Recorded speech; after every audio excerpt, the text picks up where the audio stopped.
not passed out. It's not going to be signed into law until 10 days after it's passed. So it's been third read, but you know, we suspended the rules, so you can only suspend the rules once. So it'll be passed out next Friday. Rich? Okay, first you said if it didn't have an occupancy permit, that would determine if it's vacant. Now it can't have water to it. Now that's a big deal. No, what they're saying is basically in this first, you know, wave of establishing this bill, the first step is they're basically going to match the water customer to the dwelling units. Okay, that's the first thing. Okay, but basically, we're all gonna receive a bill if we have water and we're occupied.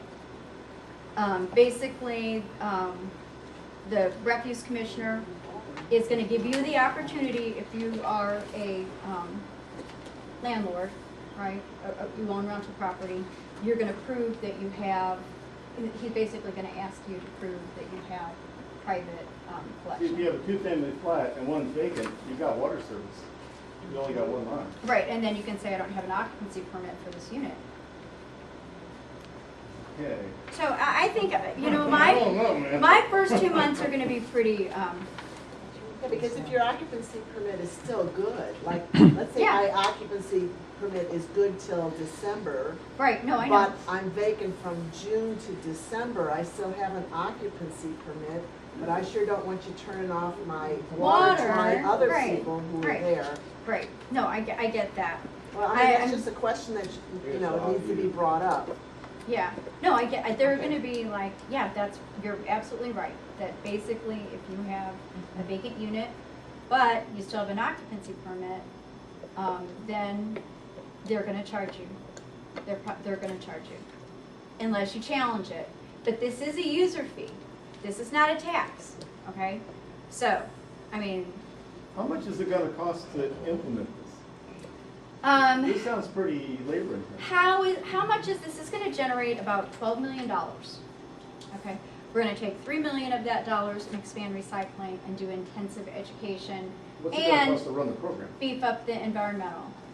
They are expecting just in administrative costs that it's going to cost about $458,000, but not quite that. Maybe around $300,000 is the real hard number. So. What about the, But here's what the motivation is. Every city in the region, almost every city in the region charges for trash, okay? And I'll give you a comparison. We have very cheap water. I mean, it's very cheap. What are we paying, you know, $20 a month, if even that? I'm not, barely paying $20 a month, okay?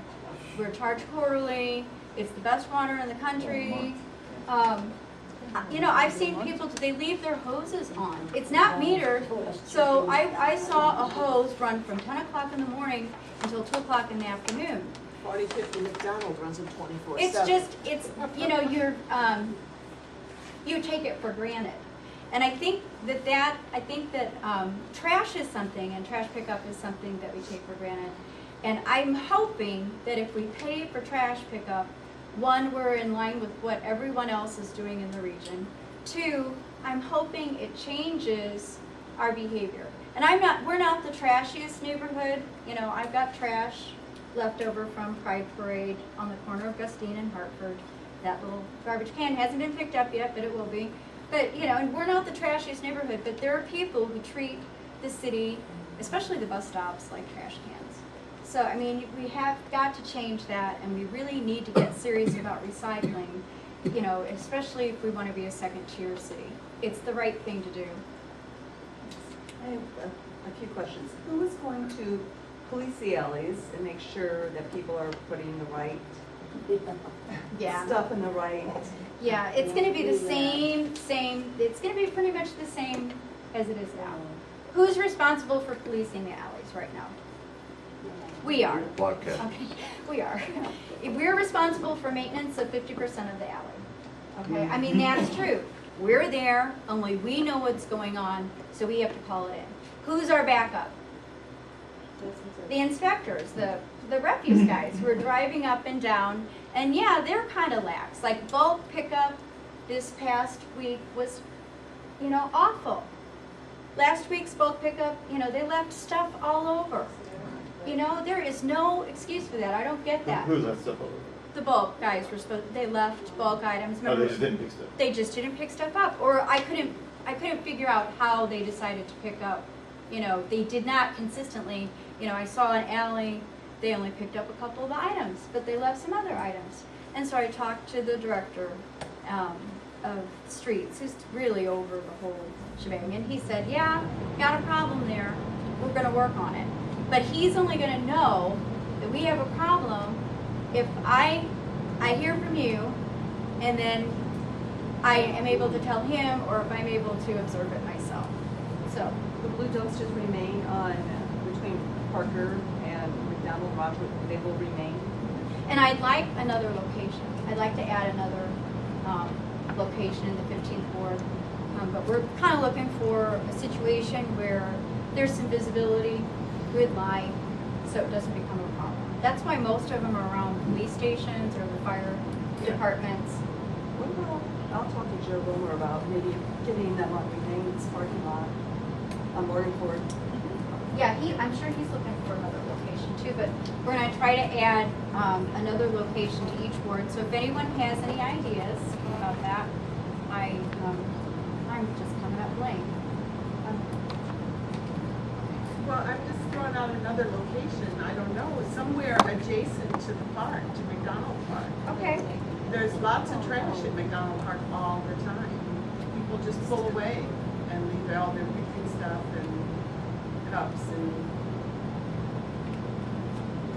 You said the recycling bins will come about 6 months after the start of the Right. law. You know, it's gonna take some time to purchase them. They're expensive. The dumpsters are $800 and the special lid's $200, so $1,000. Dumpsters are expensive. I'm not. Yeah. Yeah, so it's just, we're probably gonna be one of the first, because I'm using the collective week.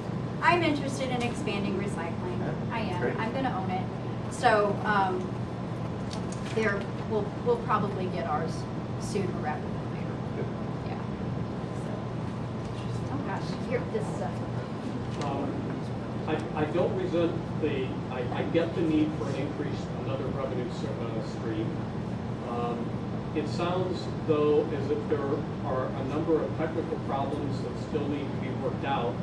And I wonder if the city is just salivating a little too much about getting that revenue stream coming in, that it's going to impose it before it finishes working out a number of the bugs. And I think that's insulting to the citizens to just say, we're going to go blindly ahead with it when we still have a number of problems to sort out. My main concern is the proliferation of another vessel in the alley.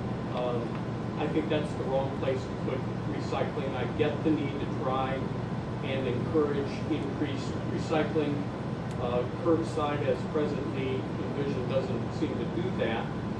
But what if we incentivize curbside pickup so that rather than pay for it, as I presently do, because I believe in it, we get our own individual blue or green recycle containers. And as that vehicle goes down, I'm sure there's simple hardware, a simple software program, that driver without a great time commitment and input, that I put a recycle container out that day. And in that same billing cycle, rather than penalize me for not recycling, pay me for recycling. Give me some economic reward because I've decreased the use of the dumpster. I've decreased landfill mass. And you know, maybe my monthly needs to be 13 instead of 11 bucks a month to try and balance that. But I think there could be overall benefit savings to the city, as well as not complicating the mass of stuff already in